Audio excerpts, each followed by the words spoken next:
Hello everyone, and welcome to the Japanese Avant-garde and Experimental Film Festival 2021, Bodies. I'm the festival director, Joshua Smith, and this is George, our producer.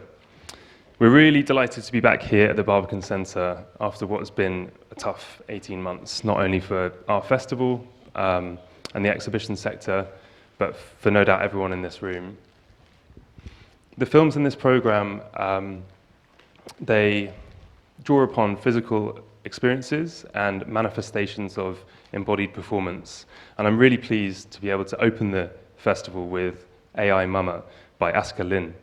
This is a film that asks us to connect with others even as the world around us becomes more technologically mediated. I also hope you'll come along to our free panel discussion on Sunday morning, and it will give us a chance to explore these ideas and themes in greater length. So thank you again for coming, and I hope you enjoy the program. Thank you, Joshua.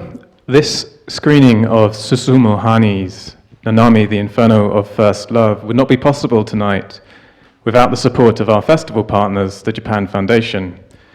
Not only have they given us invaluable support and advice down the years, but the 16mm print you're about to watch comes from their Tokyo archive. It is, to our knowledge, the only English subtitled print that is uncut in existence. So we are extremely lucky to be able to watch it. We also thank Mr. and Mrs. Hani for giving their express permission to screen the film today. And Mrs. Hani tells me this is the first screening in the UK for the film since it was released in the late 1960s. On your way out, please do fill out a feedback form. These are online this year and can be accessed by scanning one of the QR codes attached to the walls or indeed to our volunteers. Now I'm going to hand over to Jennifer Coates to talk a little bit more about the film. Jennifer is a senior lecturer in Japanese studies at the School of East Asian Studies at the University of Sheffield. She's the author of Making Icons, Repetition and the Female Image in Japanese Cinema 1945 to 1964. And her current ethnographic research focuses on early post-war film audiences in Japan. It gives me great pleasure to hand over to Jennifer. Thank you.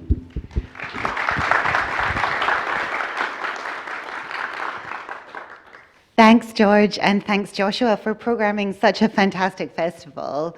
And I think you probably all agree that bodies is a really apposite theme for what might be for you, and is definitely for me the first in-person film festival I've been able to attend for some time now. This is not an enormously easy film to introduce for reasons that, you know, those of you who have read around it and have read the program notes are probably already aware of. It is a film that contains a number of quite explicit scenes related to bodily experience. And so it's been an interesting film to think about how to introduce, because it's given me a little bit of an opportunity to reflect on what you might want from a film introduction. What I would like to do, just very briefly, is take you through some of the kind of key historical and political moments leading up to the creation, distribution, and screening of Hani Susumu's film in 1968. And I want to do that for two reasons. I'm not thinking about sort of creating some sense of justification for some of the choices that the filmmaker has made, because I think ultimately, as audience members, that lies with you to think about where you are situated in relation to the imagery and the narratives that you're seeing.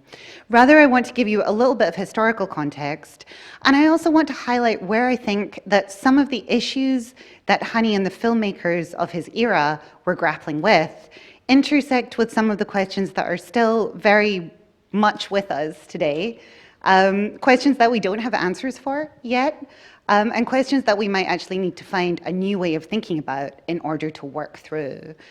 So I'm not going to spend a huge amount of time on the history, but I do want to draw your attention to the fact that during the Allied occupation of Japan from 1945 to 1952, Japanese cinema was very heavily censored. And so the kinds of depictions of bodies in a sexualized context and bodies subjected to violence that we can see in the later 1960s and into the 1970s were not possible to make or show in that first kind of 8 years after Japan's defeat in World War II and the 15 years Asia-Pacific War which preceded it. At the same time, however, the literature and the art of that period was very focused on the body. And so we have this interesting kind of discursive gap between what's happening in literature and what's happening in art in relation to thinking through bodies, violence, sexualization, and also themes of objection as ways of processing the recent defeat in 1945.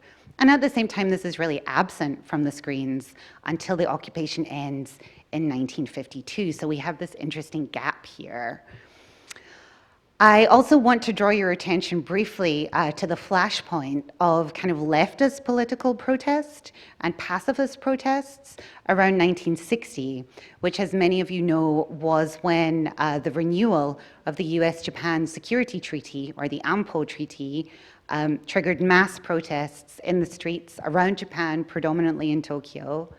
And for this reason, this huge moment of protest around 1960, it's one of the reasons why Japan's 1968, while part of the global history of 1968 protests around the world, is also in some ways a kind of longer running, slower burning kind of protest moment.